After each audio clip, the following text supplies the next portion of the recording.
Welcome to Poppy's blog, Sunday Story, Joe Boots, a special story for Halloween. We moved into the little farmhouse in the early 60s in Silicon Valley. The farmhouse was painted barn red. The frontage road was lined with bushes and it had a long dirt driveway. There was a huge loquat tree in front of the farmhouse. You couldn't miss it. On the other side was a willow tree and a greenhouse. We started unpacking the truck and Mom decided to open the basement door to air it out. She was planning to store her miscellaneous items in the basement. We continued unpacking until dusk. We had dinner, then watched a little TV. Mom decided to go down to the basement and organize the items she put near the doorway. She walked down about 10 cement steps and found a ceiling light switch and turned it on.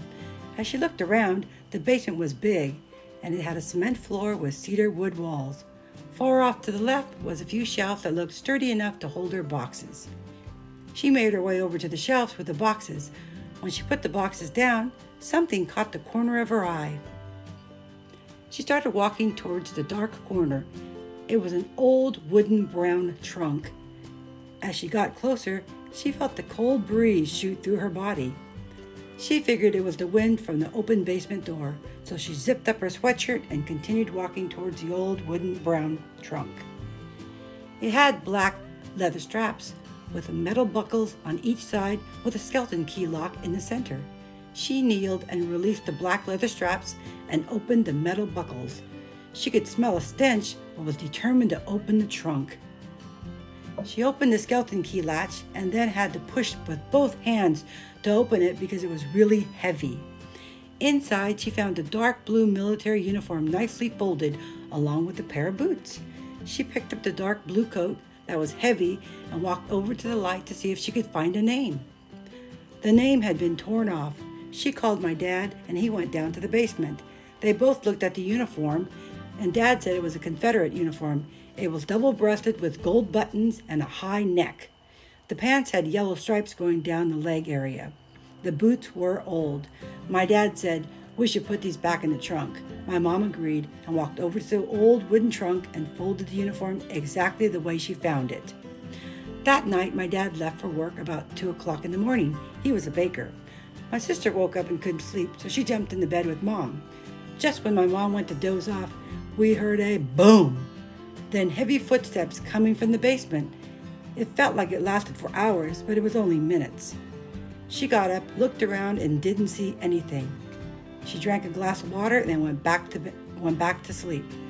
My dad arrived home early morning and Mom told him about the boom and the footsteps.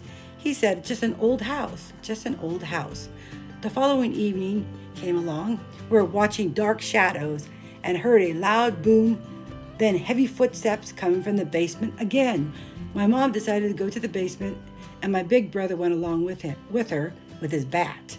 He said in case he had to hit a home run, he laughed. We were all bunched together on the couch waiting for my mom to come back. We heard the basement door open and then nothing after that. It was quiet. You could hear the barn owl and coyotes that night. Mom found the old wooden trunk open. She looked at the trunk puzzled because she knew she had locked it.